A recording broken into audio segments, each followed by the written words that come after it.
በአንድ ሰላማዊ መንደር ውስጥ አንድ ችግር ተፈጠረባቸው። አንድ አስፈሪ ድራገን ከየት መጣ ሳይባል ይበርባቸው ጀመረ። ያ ድራገንም እሳት እየተፋ እህላቸውን ያቃጥልባቸው ጀመረ። መንደርተኞቹም በጭንቀትና በትርምስ ውስጥ ተሯሯጡ። በዚህ ትርምስ ውስጥ ግን አንድ ውብ ሴት በጀግንነት ቆመች። እናም ምንም ፍርሃቻ አላሳየችም። በራስ በመተማመኗ ድራገኑን ተጠጋችው። እናም አንድ ነገር ከተናገረች በኋላ ጦሯን ወደ ድራገኑ ቀሰረችው። ይሁንና ድራገኑ ምንም ነገር ሳይሆን እሷንም ሳያያት እሳት መጥፋቱን ቀጠለ። እናም እንደገና ደገመችው። አሁን ግን ድራገኑ አያት። እናም ወደሷ ተምዘግዝጎ ወደታች ወደ መሬት ጣላት። ይህ ሁሉ የሚፈጠረው ለምን ይሆን? ተረተረትን ሰብስክራይብ በማድረግ ይከታተሉ። ዓለም በቴክኖሎጂ እየተራቀቀ ነው። ታዲያ የእናንተስ ልጆች ለምን ይቅርባቸው ብለን በአይነቱ ለየት ያለውን የልጆች ስማርቶች ይዘንሎት መተናል። ለልጆቹ ምርጥና ቀለል ያለ ሲሆን ካሜራና ቪዲዮ ስላለው የፈለጉትን ትውስታ ቀጭ ሲም ስላለው ለወላጅ ጓደኛ ይደውላሉ። እንዲሁም ወላጆች ልጆቻቸው ያሉበትን ቦታ በጂፒኤስ ሲስተሙ ቅልብጭ አድርጎ በስልካቸው የሚያሳይ እንዲሁም ልጆቹ በሰዓቱ ላይ የሚያሳልፉትን ጊዜ በስልኮ መመጠን የሚችሉበት በአደጋ ጊዜም በቀላሉ አንዴ ብቻ በመንካት የሚደውሉበት የተለያዩ ጨዋታዎችም ያካተተ በመሆኑም ልጆቹ ይደሰቱበታል። በትምህርት ጊዜም ስኩል ሞድ ስላለው ትምህርታቸውን ሳይዘናጉ ይከታተሉበታል። ታዲያ የእናንተ ልጆችስ ለምን ይቅርባቸው? ደሞ ለልጆቹ ሲያንሳቸው ነው። ዋጋው ኪስ የማይጎዳ ይደውሉ፣ ያሉበት እናመጣለን። ለዋጋና ለበለጠ መረጃ ቴሌግራማችንን ተረት ቶይስ ብለው ይቀላቀሉ። በጀግንነቷም 3 ቀስትን ተኮሰችበት። እናም ቀጥታ ወደ ድራገኑ ተኮሰችው። አንዱ ድራገኑ መታው። እናም በህመም እንዲጮህ አረገው። ከሰማይ ላይም ተምዘግዝጎ ወደ ወንዝ ውስጥ ወደቀ። እናም መንቀሳቀሱ ብዙ ድራገኖችን አጥፍተው ነበር። ሬቨሮክ አሁን የቀረው ብቸኛ ድራገን ነበር። ሪያናም ከህፃንነቱ ጀምሮ አብረው ያደጉ ነበሩ። እናም ሁለቱም ሁሌም በመንገድ ላይ ነበሩ። ፈርተው ሳይሆን ሬቨሮክ ማንንም ሰው መጉዳት ስለማይፈልግ ነበር። ከድራገን አዳኞችም መሸሽ ስለቻት ብሪያን አንድ አሪፍ ሐሳብ አመጣች። የተለያዩ ምድሮችን እየሄዱ ይህን ትዕይንት ያሳዩ ነበር። የመጨረሻውን ድራገንም እንዳጠፋች ታስመስል ነበር። ይህም የድራገን አደንን ይቀንሳል። እናም በሰላም እንዲኖሩ ይረዳቸዋል። በጥንቃቄም የተራራቀ መንደሮችን እየመረጡ ትዕይንታቸውን ያሳዩ ነበር። ማንም ስለ እቅዳቸው የሚያውቅ አልነበረም። መንገዳቸው በብዙ ችግሮች የተሞላ ነበር። ቀጣዩ ግዛት የመጨረሻችን ነው። ከዚህ በኋላ ማንም ሳይረብሸን በሰላም መኖር እንችላለን። ወደዛ ሲደርሱም ከዚህ በፊት ያቀረቡትን ትዕይንታቸውን ቀጠሉ። ድራገኑ በመውደቅ ላይ ያለ በድንገት አንድ አስፈሪ ሰው ሲያፈጥበት አስተዋለ። እሱም ንጉስ ኢልደም ነበር። በጨካኝ ህጎቹም ይታወቃል። እናም በዛ ጊዜ እቅዳቸው ተበላሻሸባቸው። ድራገኑ ፈጥኖ ሪያናን ይዟት ከዛ አመለጡ። በመብረር ላይ ያለም ብሪያን ተናግራ አስቆመችው። ሪቮክ አስቆምጠኝ እንጂ እየጎዳኸኝ እኮ ነው። በአንድ ሐውልት ጎንም አረፉ። ምንድነው ችግሩ? ምናልባት ይሄን ማረግ ማቆም ያለብን ይመስለኛል። ደህንነት እየተሰማኝ አይደለም። የሆነ ነገር እየደበክ ነው አይደለ? ሚስጥር አድርጎ ለማቆየት ከብዶት ድራገኑ እውነታውን አወጣ። ከረጅም ዓመታት በፊት አንድ ጀግና ንጉስ ከጦርነት በኋላ ህይወቱን ሊያጣ ጫፍ የተውም ለንጉሱ ግማሽ ልቡን ሰጥቶት ንጉሱም የድራገን አደን እንዲያቆም ተስማሙ። በተጨማሪም ንጉሱ የወለዳትን ልጁን ለመተማመኛ ያህል እንዲሰጠው ተስማሙ። ያ ንጉስ አሁን ትተነው የሄድነው የግዛት መሪ ነው እና አንቺ ምሪያን ከዛ ሁሉ ዓመት በፊት የተሰጠሽኝ ልዕልት ነሽ። ስለዚህ ቤተሰቦቻችን በዚህ ክረምት ልጆ ምን በወጣው በዚህ ሀገር ጭቃ የሚጨማለቀው ብለን አሪፍ አስማታዊ የአሜሪካ ጭቃ ይዘንሎ መተናል። ልጆቹ ስክሪን ላይ ወስልክ ላይ ከሰለቻቸው እያደገ ባለ አይምሯቸው የፈለጉትን ቅርጽ እየቀረጹ እያፈረሱ ደሞ እንደገና እየቀረጹ ይዝናኑ። የጭንቅላ ፍጥነታቸውን ይጨምራል። ልብስ ላይ ሆነ ቤት የማያቆሽሽ ለማጽዳት ቀላል እስከፈለጉ ጊዜ ሳይበላሽ የሚጫወቱበት። ተመልከቱ እስኪ የልጆቹን ደስታ። እናንተም ምን ትጠብቃላችሁ? ይዘዙንና በተመጣጣኝ ዋጋ ለልጆ የደስታ ምንጭ ይዘዙ። ያሉበት ድረስ እናደርሳለን። ደሞ ለልጆቹ ሲያንስባቸው ነው። እኔ ያንተ ስምምነት ውስጥ ያለው ተራ ሰው ነኝ። መጀመሪያ አዎ፣ ግን አንተ ምክንያት ከትክክለኛ ቤተሰቤ ተለያይቼ ነበረ። በሩጫም በጭንቀትም እንድኖር አድርገኸኝ ነበረ። ሪያና ይህን መቼም ላንቺ ፈልጌ አላውቅም። ጠላሃለሁ። ሐዘንና ንዴቷን መቆጣጠር አቅቷትም ሪያን እየሮጠች ሄደች።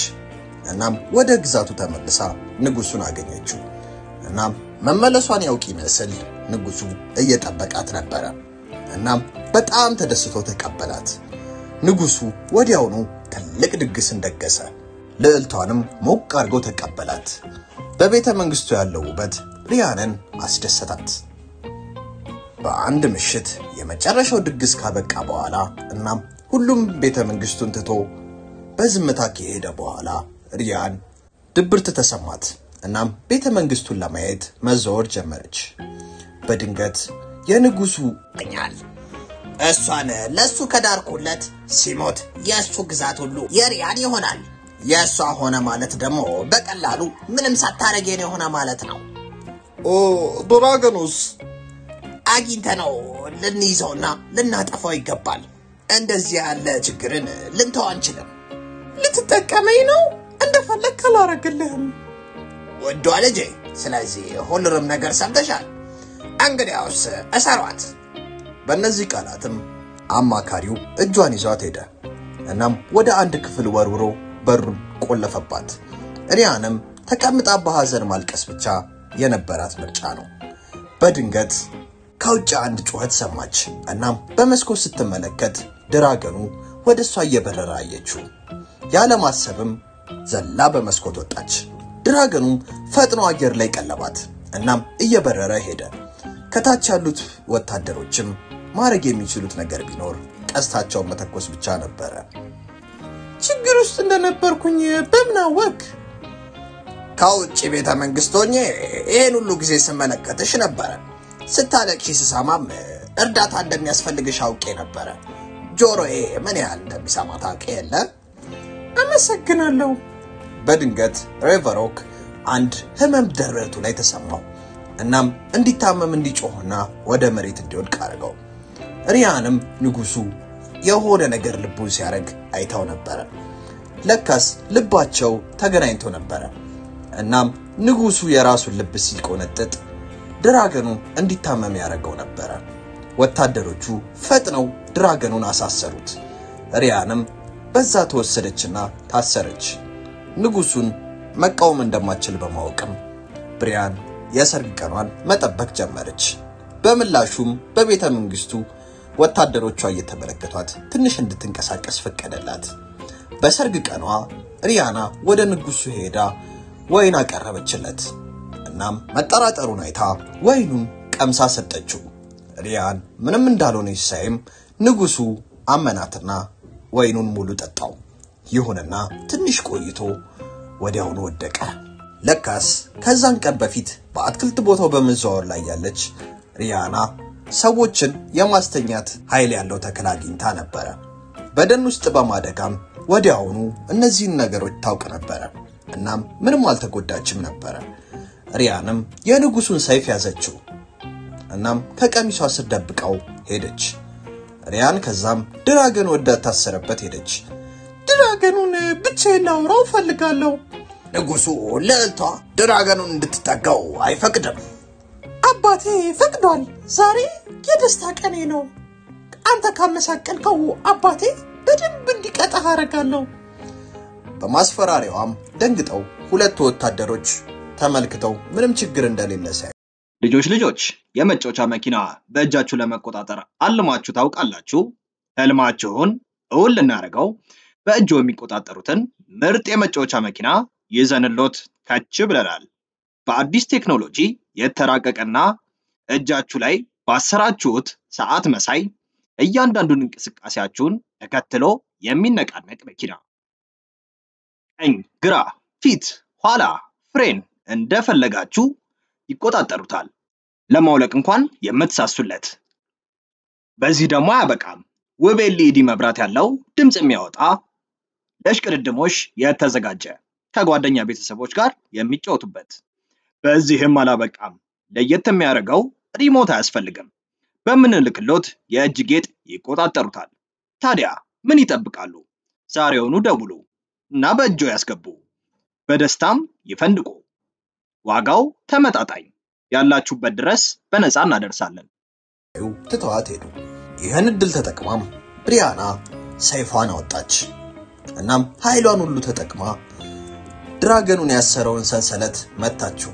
ነገር ግን ሰንሰለቱ በጣም ወፍሮ ምንም ያህል ብትመታው ሊሰበርላት አልቻለም።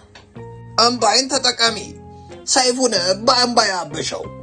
ብሪያናም እንደታዘዘችው አረገች። እናም እንደገና ሞክ። አሁንም ሰይፉ ከመቼውም በላይ ስል ሆነ። ነገር ግን ከመጨረሷ በፊት ንጉሱ ወዲያውኑ ነቅቶ ነበር። እናም አሁንም ልቡን እየቆነጠጠ ድራገኑን እያሳመመው ነበር። ይህን ስታይ ሪያና ሰይፉን ይዛ ወደ ንጉሱ ሮጠች። ልታጠቀው ስትልም አማካሪው በመንገዷ ገብቶ ተከላከለለት። እናም የሷ ሰይፍ በጣም ስል ቢሆን እንኳን ሪያና የመፋለሙ ኃይል አልነበራትም። ልዕልቷን እሰሯት፣ እናም ለዘላለም እንዳትወጣ። እቺ ከዳተኛ ምንም አትጠቅመኝም። የንጉሱን ትዕዛዝ በመከተልም ወታደሮቹ ሪያንን ያጠቋት ጀመረ። ድራገኑም ያለውን ኃይል ተጠቅሞ ሪያንን ሊከላከልላት ሞከረ። ነገር ግን ንጉሱ ልቡን እያሳመመበት ስለነበረ ድራገኑ ምንም ሊያደርግ አልቻለም። ምንም ማምለጫ እንደሌለ ሲያውቅም ድራገኑ ሙሉ ኃይሉን ተጠቅሞ ክንፉን ዘረጋና ብሪያናን ሸፈናት። በድንገትም ብሪያና ራሷን የት ባለ ቦታ አገኘች። አንድ ለየት ያለ ሰውም ወደሷ ተጠጋ። ሪቨሮክ አንተ ነህ? እንደዚህ አይነት አካል እንዳለህ አላውቅም ነበር። በጭንቅላትሽ ውስጥ እንደዚህ ሆኜ ስለምታይሽ ነው። ሪያና አንቺን እንደ መስማሚያ እንደወሰድኩሽ አውቃለሁ። ነገር ግን ጊዜያት ባለፉ ቁጥር ስላንቺ አብዝቻ አስብ ነበር። እናም እንደ ልጅ አይሻለሁ። እውነቱን ቀድሜ ያልነገርኩሽ እንዳላጣሽ ፈርቼ ነው። ሁሌም ንጉሱ መጥፎ በመሆኑ የኔ ልብ ምክንያት እንደሆነ አምናለሁ። ስለዚህም ነው አንቺን ተንከባክቤ ነገሩን ለማካካስ የምሞክረው። በፍጹም ያንተ ልብ መቼም ቢሆን መጥፎ ሊሆን አይችልም። ማንንም ሊጎዳ አይችልም። እንደኔ እንደ አባቴ ለራስ ጥቅም ስትል አሳልፈ አሰጠኝም። መጥፎነቱ የራሱ ነው። አመሰግናለሁ። እንዴት ነው ንጉሱን የምናስቆመው? አንድ መንገድ ብቻ ነው ያለው። ካለው ልብ ግማሹ መምታቱን ማቆም አለበት። እሱ ማለት አንተ ማለት ነህ? በፍጹም አይሆንም። ሌላ መንገድ ሊኖር ይገባል። ሪያና አንቺን ብቻ ሳይሆን እኔንና ሙሉ ግዛቱን ነፃ የምናወጣበት ብቸኛ መንገድ ነው። ድራገኑ በማውራት ላይ ያለም በብሪያና ያለው ሰይፍ እንደገና መጣ። ከቁጥጥር ስር ውጪ ሆኖም ወደሱ ይጠጋ ጀመረ። አይሆን ሪቨሮክ፣ ገና ደርሷል። ለልጆ ምን ልስጠው ብለው እንደተጨነቁ ወሬው ደርሶናል። እኛም ለበዓሉ ልጆቹን የሚያስደስት መኪና ይዘን ከች ብለናል። ለየት የሚያደርገው ለስላሳ የውሃ ኳሶችን እየተኮሰ የተለያዩ ትርኢቶችን የሚያሳይ እስከ 40 ሜትር በሪሞት የሚሰራ 10 ሜትር ድረስ ጉዳት የሌለውን ላስቲክ የሚተኩስ ለልጆቹ ደስታና ፌሽታን የሚያመጣ ቻርጀር ስላለው ለሰዓታት ደስታን የሚሰጣቸው መኪና መሆኑ ነው። ዋጋው በጣም ተመጣጣኝ። ይደውሉ ያሉበት ድረስ እናደርሳለን። አቁም እባክህ። አትዘኝ ውዷ ብሪያና። ስሄድ ኮከብ ሆኜ ሁሌም ቢሆን እመለከትሻለሁ። ሬቨሮክ ወደ ሰይፉ ተጠጋ። ሪያንም ልሸሸው ሞከረች። ከውጪም የድራገኑ አካል ቦግ ብሎ ያበራ ጀመረ። እናም ተሰለበ።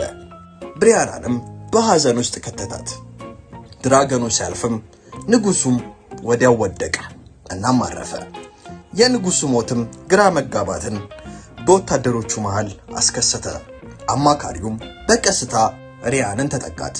እሷም ራሷን ለመከላከል ሰይፏን አነሳች። በሚያስገርም ሁኔታ ግን ወደሷ መጥቶ ተንበረከከ። ወታደሮቹም እሱን ተከተሉት። ለካስ ለንጉሱን ብዙ ጊዜ ይፈሩት ነበር። እዛ በመቀጠልም ብሪያን ዙፋኑን ወረሰች። እናም ድራገኖች መጠላትና መታደናቸውን አቆሙ። እናም ሪያናም ሁሌም የሚመለከታት ነገር እንዳለ ይሰማት ነበር። ተረቱ እንደተመቸው ተስፋ እናደርጋለን። አዳዲስ ተረቶች ስንሰራ እንዲደርሱ የደወል ምልክቷን ይጫኑ። እንዲሁም ላይክ፣ ሼር፣ ሰብስክራይብ በማድረግ ድጋፎን ያሳዩ። እናመሰግናለን። ልጆች ራሳችሁን ወደምትወዱት ሱፐር ሂሮ ለመቀየር ዝግጁ ናችሁ? እኛም ለእናንተ ስንል የምትወዷቸውን የስፓይደርማንን፣ ሀልክን፣ ባትማንን ሙሉ ልብሶች ከነጭምብላቸው ይዘንለው መተናል። በተጨማሪም የተለያዩ የሥራ ልብሶች ከነሙሉ ዕቃቸው እንደ ዶክተር፣ ወታደር፣ ፖሊስ፣ ፓይሬት፣ ኧረ ምን ይቀር አለ። ብቻ እናንተ ይደውሉ። እኛ ለእናንተ ደስታ ህልሞን በቤቶ እናደርሳለን። በተመጣጣኝ ዋጋ ይደውሉ።